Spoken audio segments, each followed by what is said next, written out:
வணக்கம். எல்லாரும் எப்படி இருக்கீங்க?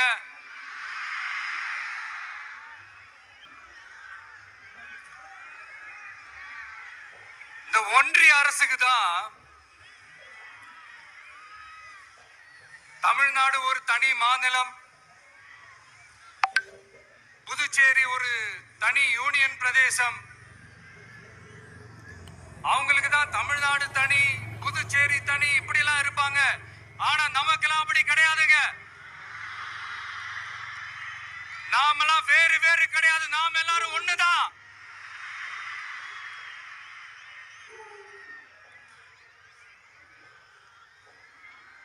தமிழ்நாடும் புதுச்சேரியும் தனித்தனியாக இருந்தாலும் நாம் எல்லாரும் ஒண்ணுதான். நாம் எல்லாரும் சொந்தம் தான்.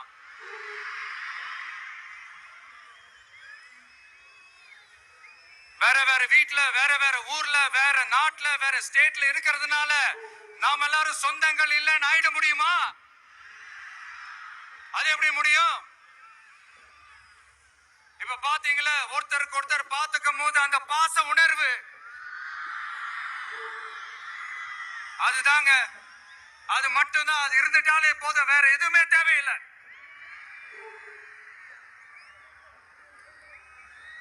அதனால தமிழ்நாடு, புதுச்சேரி, கேரளா, கர்நாடகா, ஆந்திரா மட்டும் இல்ல, உலகத்துல எந்த மூலையில நம்ம வகையரா இருந்தாலும் அவங்க எல்லாருமே நம்மளோட உயிர் தான். அவங்க எல்லாருமே நம்மளோட உறவு தான்.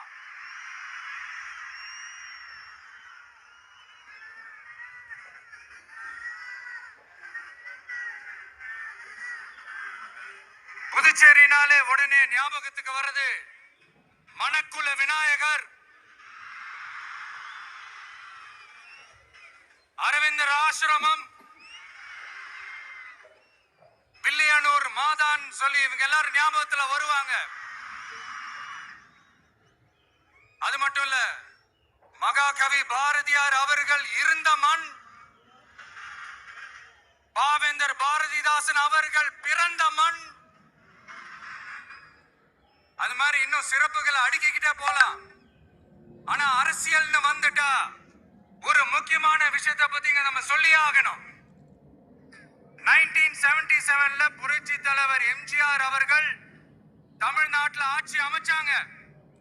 ஆனா அதுக்கு முன்னாடியே 1974லயே இங்க புதுச்சேரியில அவங்களோட ஆட்சி அமைஞ்சது.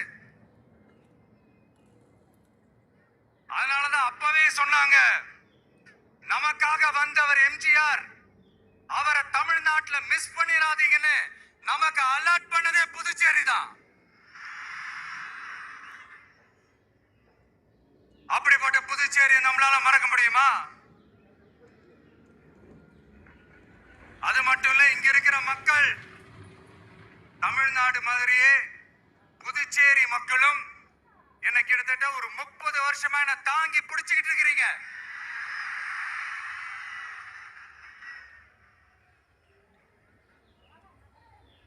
அதனால இந்த விஜய் தமிழ்நாட்டுக்கு மட்டும்தான் குரல் கொடுப்பான்னு நினைக்காதீங்க. அப்படி பண்ணாத தவறு புதுச்சேரி மக்களுக்கும் சேர்த்துதான் குரல் கொடுப்பான். அது என்னுடைய கடமையும் கூட. அதனாலதான் இங்க நீங்க ஃபேஸ் பண்ற பிரச்சனைகளை பத்தி இன்னைக்கு நான் பேசுறதுக்காக வந்திருக்கிறேன். அது மட்டும் இல்ல, இந்த புதுச்சேரி கவர்மெண்ட்டை பத்தி நாம சொல்லியே ஆகணும். இது டெஃபினட்டா தமிழ்நாட்டுல இருக்கிற மாதிரி நம்ம திமுக கவர்மெண்ட் மாதிரி கிடையவே கிடையாது. ஏன்னா வேற ஒரு அரசியல் கட்சி நடத்துற நிகழ்ச்சியாகவே இருந்தாலும் அந்த நிகழ்ச்சிக்கு தன்னெழுச்சியா வர நம்ம மக்களுக்கு பாதுகாப்பு கொடுத்து பாரபட்சமே காட்டாம இந்த கவர்மெண்ட் நடந்துகிட்டு இருக்கிறாங்க. அப்படிப்பட்ட இந்த புதுச்சேரி கவர்மெண்ட்டுக்கும் நம்ம புதுச்சேரி சிஎம் சார் அவர்களுக்கும்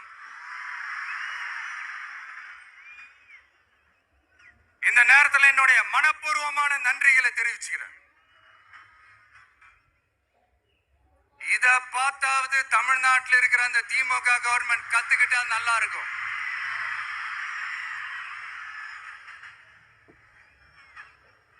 ஆனா அவங்க கத்துக்க மாட்டாங்க. பரவாயில்ல, வரப்போற எலெக்ஷன்ல 100% கத்துக்குவாங்க.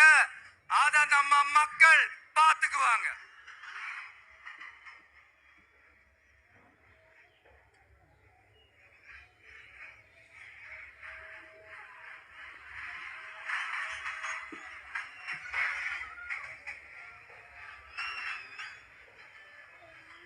புதுச்சேரியில் இருக்கிற கவர்மெண்டோட கூட்டணி ஆட்சியில இருந்தாலும் புதுச்சேரி ஒன்றிய அரசு எதிலையுமே கண்டுகள் என்றது புதுச்சேரி மக்களான உங்களுக்கு நல்லாவே தெரியும். மாநில அந்தஸ்து கோரிக்கையை மட்டுமா கண்டுகல, இங்க வளர்ச்சி ஏற்படவும் துணை நிக்கவே இல்லைன்னு கேள்விப்படுறோம். இந்த புதுச்சேரிக்கு இன்னும் மாநில அந்தஸ்து கொடுக்கல. மாநில அந்தஸ்து வேணும்னு கேட்டு பல முறை சட்டசபையில தீர்மானம் போட்டு ஒன்றிய அரசுக்கு அனுப்பி வச்சுக்கிட்டே இருக்கிறாங்க. இந்த வருஷம் கூட மார்ச் மாசம் 27ஆம் தேதி 2025 அன்னைக்கு ஒரு தீர்மானம் போட்டாங்க. அது மாநில அந்தஸ்து வேணும்னு கேட்டு ஒன்றிய அரசுக்கு அனுப்புற 16வது தீர்மானம்.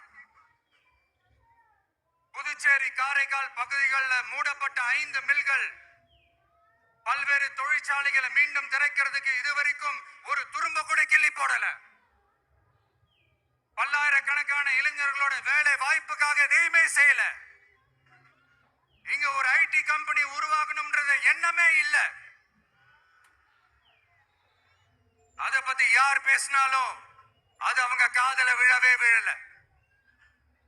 இங்க ஒரு அமைச்சரை ஊழல் குற்றச்சாட்டுல பதவி விட்டு தீக்கப்பட்டு அந்த இடத்துக்கு இன்னொருத்தரை நியமிச்சு 200 நாள் ஆச்சு.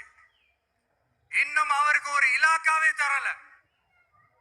இந்த செயல் சிறுபான்மை மக்களை அவமானப்படுத்துறதுன்னு அந்த மக்களே சொல்றாங்க.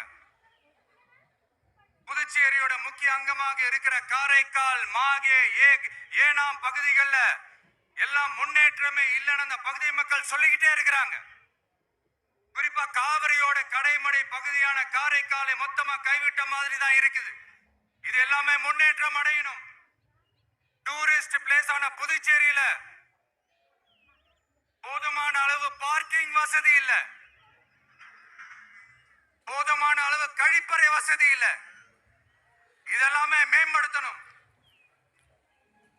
புதுச்சேரி கடலூர் மார்க்கமான ரயில் திட்டம் வேணும்ங்கிறது நீண்ட கால கோரிக்கை.